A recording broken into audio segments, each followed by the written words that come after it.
Hello everyone, welcome back in our YouTube channel named Raju Sir. Today's is the very basic topic and the today's lecture is completely covered the level of prevention. What is the level of prevention? What is the subtype of level of prevention? And how we can achieve these level of prevention. So basically there is 4 subtype of level of prevention.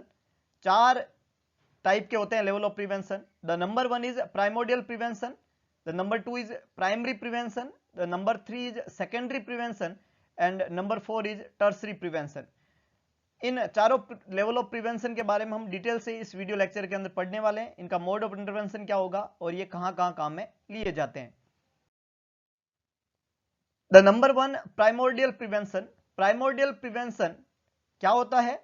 Primordial prevention जो है उसको कैसे achieve किया जाता है? So when there is no risk factor और before emerging of risk factor is known as primordial prevention.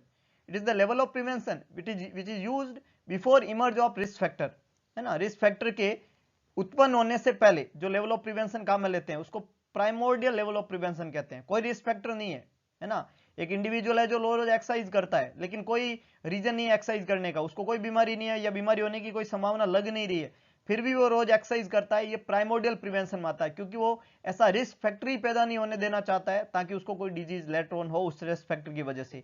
सो इस तरीके का लेवल ऑफ प्रिवेंशन जो है प्राइमोडियल कहलाएगा. How we can achieve such kind of level of prevention, कैसे हम इसको अचीव कर सकते हैं? तो कोई आदमी बिना किसी कारण के एक्सरसाइज करे ये कब पॉसिबल है? जब हम उसको हेल्थ एजुकेशन देवे. So the mode of intervention क्या रहेगा प्राइमोडियल प्रिवेंशन का? Health education. By giving health education such kind of level of prevention can be achieved. It is also known as before risk factor, है ना. Primordial prevention को before risk factor वाला level of prevention भी बोला जाता है. Next one primary prevention. Primary prevention जो होता है, primary prevention is when risk factor are present but no disease yet. Risk factor तो है लेकिन बीमारी अभी तक नहीं है. रिस्क फैक्टर की प्रेजेंस है लेकिन बीमारी नहीं है, उसको प्राइमरी लेवल ऑफ प्रिवेंशन के अंदर काउंट किया जाएगा. How we can achieve the primary prevention?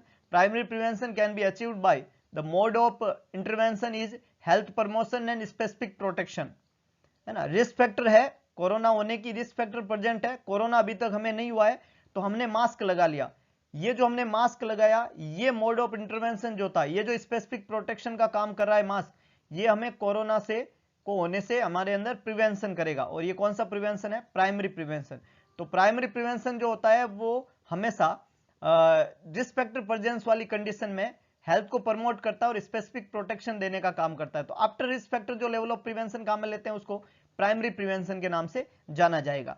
Next one secondary prevention. Secondary prevention is used when disease is possibly in started in body. बीमारी बॉडी में शुरू हो चुकी है, बीमारी बॉडी में स्टार्ट हो चुकी है, तब जो लेवल ऑफ प्रिवेंशन काम में लेंगे वो सेकेंडरी होगा. Secondary level of prevention can be achieved bye early diagnosis and treatment, है ना. अर्ली डायग्नोसिस करें और ट्रीटमेंट दें तो सेकेंडरी प्रिवेंशन को अचीव किया जा सकता है. Secondary prevention is always early part of disease, है ना. सेकेंडरी प्रिवेंशन जो है वो बीमारी का अर्ली पार्ट होता है. सेकेंडरी प्रिवेंशन कब काम में लेना होता है? जब बीमारी बॉडी में स्टार्ट हो चुकी है और हम क्या करना चाहते हैं? बीमारी को जल्दी से डायग्नोस करके उसको ट्रीट करना चाहते हैं, है ना. तो ये अर्ली पार्ट ऑफ डिजीज के अंदर काउंट होता है, इसको सेकेंडरी प्रिवेंशन के अंदर काउंट किया जाएगा. Next one tertiary prevention. Tertiary prevention when disease is in progress और ओवर, है ना. बीमारी प्रोग्रेस में है या खत्म हो चुकी है, बॉडी में बीमारी प्रोग्रेस कर चुकी है या खत्म हो चुकी है, तब जो लेवल ऑफ प्रिवेंशन हमारी मदद करेगा उसको टर्सरी लेवल ऑफ प्रिवेंशन कहते हैं. How we can achieve tertiary prevention, कैसे अचीव कर सकते हैं? मोड ऑफ इंटरवेंशन क्या काम में लेंगे? मोड ऑफ इंटरवेंशन होता है डिसेबिलिटी को लिमिट करो या रिहेबिलिटेशन करो. ये दो तरीके होते हैं. तो disability limitation and rehabilitation is the mode of intervention which is use in the for the achievement of tertiary level of prevention. It is use when disease in progress और disease is over in the body. तो ये late part of disease के अंदर count होता है tertiary prevention. Primordial when there is no risk factor, in the absence of risk factor जो level of prevention हमने काम लिया उसको प्राइमोडियल बोला. So before risk factor primordial prevention. Primary prevention when there is present of risk factor but there is lack of disease.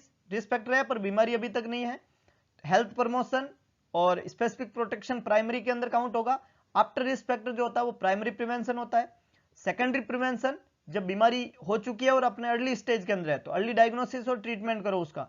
तो after emerging of disease और early part of disease जो होता है वो सेकेंडरी प्रिवेंशन होता है। और late part of disease tertiary में आएगा, बीमारी प्रोग्रेस में या ओवर हो चुकी है, we want to limit the disability और we want to rehabilitate that person, that comes under tertiary prevention. तो 4 मोड ऑफ प्रिवेंशन होते हैं, प्राइमोर्डियल, प्राइमरी, सेकेंडरी और टर्सरी। समझना बहुत आसान है। फॉर एग्जाम्पल अगर आप जो है मॉस्किटो जो है मान लो एनवायरमेंट के अंदर मॉस्किटो हो चुके हैं और आप मॉस्किटो नेट काम में ले रहे हो, छोटे बच्चे जो होते हैं उसको आप वैक्सीन लगा रहे हैं डिजीज के प्रोटेक्शन के लिए, विटामिन ए का पिला रहे हैं, तो ये सारे के सारे प्राइमरी लेवल ऑफ प्रिवेंशन के अंदर आएंगे क्योंकि रिस्क फैक्टर प्रेजेंट है, मॉस्किटो प्रेजेंट है ना, इम्यूनिटी कमजोर है, बच्चे को बीमारी होने की संभावना है, तो रिस्क फैक्टर है लेकिन बीमारी अभी तक नहीं हुई है, उसके लिए जो हम चीजें काम में लेते हैं वो प्राइमरी प्रिवेंशन के अंदर काउंट होगा। और प्राइमोडियल के अंदर रिस्क फैक्टर भी नहीं था फिर भी हम कर रहे हैं, एक्सरसाइज कर रहे हैं, वो प्राइमोडियल प्रिवेंशन के अंदर आएगा। Secondary early part of disease and tertiary late part of disease. So hope so आपको ये वीडियो लेक्चर पसंद आया होगा। तो आज के लिए इतना ही, मिलते हैं दोबारा एक नए टॉपिक के साथ में, तब तक के लिए जय हिंद जय भारत।